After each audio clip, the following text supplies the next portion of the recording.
This is the VOA Special English Education Report. Here's a question for a college admissions test. Who was Stanley Kaplan? Did he A, start a test preparation company, B, start the test preparation industry, or C, die in August at age 90? The correct answer is D, all of the above. Stanley Kaplan was an educator and private tutor.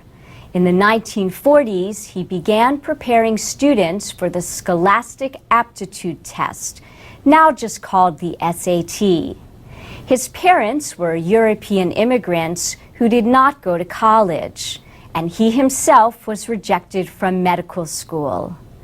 He thought all Americans should have an equal chance at the best colleges, not just children of wealthy families. These days, more students go to college. Yet, wealthier families are the ones best able to pay for test preparation.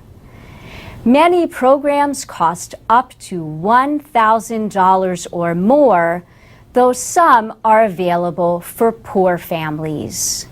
Parents may hate the whole idea, but they feel nervous seeing others doing it. Then, after college, there are graduate admissions tests to prepare for. How much do Americans spend on this largely unsupervised industry? At least $1 billion a year, estimates David Hawkins at the National Association for College Admission Counseling. The research company Outsell puts the amount at $2.5 billion. The two biggest providers in the United States, Kaplan and Princeton Review, both operate in more than 20 countries.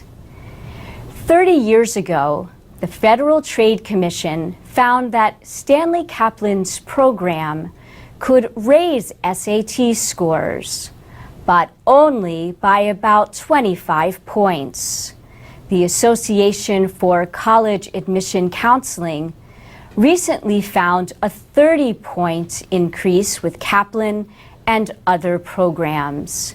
Still, the group says this is not enough to make a difference for most students. It might help some get into a top college, but only if they have above average scores in the first place. The report suggested saving money by considering less costly forms of test preparation. Now, more about our story last week on President Obama's nationally broadcast speech to students. We noted that many conservatives raised objections before the speech.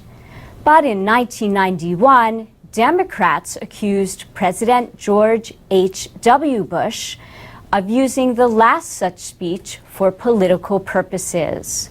Then, as now, Democrats led Congress. They demanded an investigation. It found no misuse of public money to support the speech. And that's the VOA Special English Education Report.